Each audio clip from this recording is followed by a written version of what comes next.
नमस्कार दोस्तों, आज हम बात करने जा रहे हैं भारतीय शेयर बाजार के सबसे चर्चित आईपीओ में से एक पेटीएम के बारे में। भारी प्रचार और उम्मीदों के बावजूद पेटीएम का आईपीओ निवेशकों की उम्मीद पर खरा नहीं उतरा और संपत्ति बनाने के बजाय इसने निवेशकों की संपत्ति ही साफ कर दी। इतनी साफ की कि 80% पूंजी लोगों की साफ हो गई, जिन लोगों ने इसके इशू प्राइस पर अपना दांव खेला था। आईपीओ का हाइप।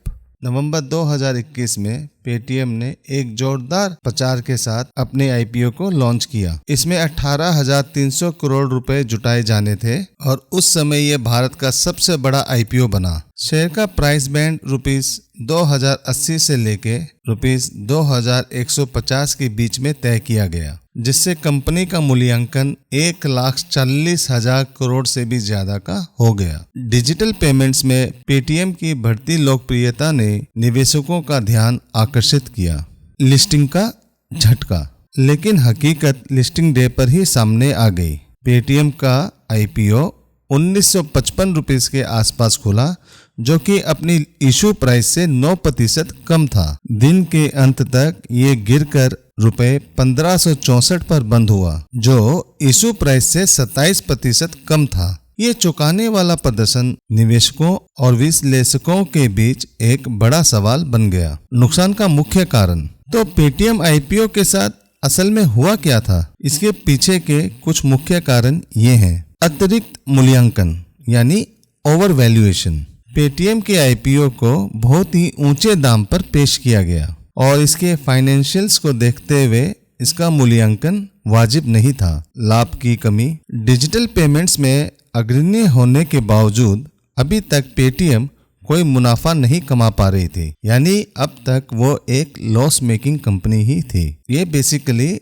डिस्काउंट और कैशबैक दिया करती थी अपने ग्राहकों को। यानी अगर आप 500 रुपए का 1000 रुपए का पेमेंट इसके थ्रू कर रहे हैं किसी परचेज के ऊपर, तो ये अपने ग्राहकों को उस पे 1%, 2%, 5% का डिस्काउंट या कैशबैक ऑफर दिया करती थी। तो इसमें कमीशन या अपने सुविधा के चार्जेस तो दूर, ये उल्टे ग्राहकों को पैसा दिया करती थी ताकि लोग इनके गेटवे को इस्तेमाल करें। कमजोर बाजार भावना। पेटीएम की लिस्टिंग के समय वैश्विक बाजार अस्थिर थे और ऊपर से घाटे में चल रही टेक कंपनियों को लेकर निवेशकों का रुझान कम हो गया था। जटिल बिजनेस मॉडल। पेटीएम का विस्तृत operation, payments, lending, e commerce आदि निवेशकों के लिए भ्रम पैदा कर रहे थे। परिणाम, लिस्टिंग के बाद से ही पेटीएम के शेयर रिकवरी करने में नाकाम रहे। एक समय ऐसा भी आया पेटीएम के शेयर का भाव 450 रुपए तक लुढ़क गया, जिससे इसकी वैल्यूएशन यानी मूल्यांकन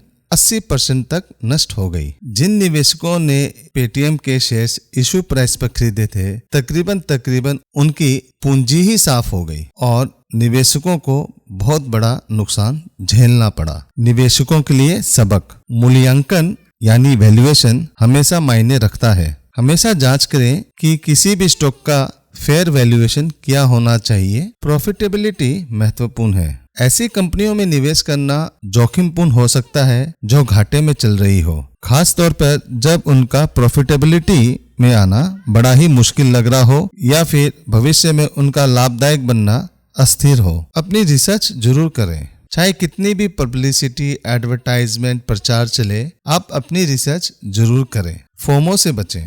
फोमो का मतलब होता है फियर ऑफ मिसिंग आउट। इसके चलते कई निवेशक जल्दबाजी में एक दूसरे को देखते हुए डिसीजन ले लेते हैं, निर्णय बना लेते हैं और वो इस तरीके का नुकसान वाला सौदा ले बैठते हैं। पेटीएम स्टॉक की मौजूदा स्थिति। दिलचस्प बात यह है कि पेटीएम ने काफी कदम उठाए हैं कि निवेशकों का भरोसा बने और उनके प्राइस की रिकवरी हो, पर ऐसा होता कुछ दिखाई दे नहीं रहा। तो पेटीएम का आईपीओ निवेशकों के लिए एक काफी बड़ा सबक है। भले ही फिनटेक संसार में एक नंबर कंपनी होने के बावजूद पेटीएम की जो दुर्गति हुई है शेयर मार्केट के अंदर, इसका अधिक मूल्यांकन होना, लाभ में कमी होना, इसे फिर से एक बार दिखलाता है कि ये एक जोखिम भरा दांव था। आपके विचार पेटीएम के आईपीओ और इसके बाद के प्रदर्शन को लेकर क्या है? प्लीज आप कमेंट बॉक्स में हमें बताएं। वीडियो अगर अच्छा लगा हो तो आप प्लीज इसे लाइक और शेयर करें और इसी तरीके के वीडियो देखने के लिए हमारे चैनल को सब्सक्राइब करें। धन्यवाद और अब हम अगली वीडियो में मिलते हैं।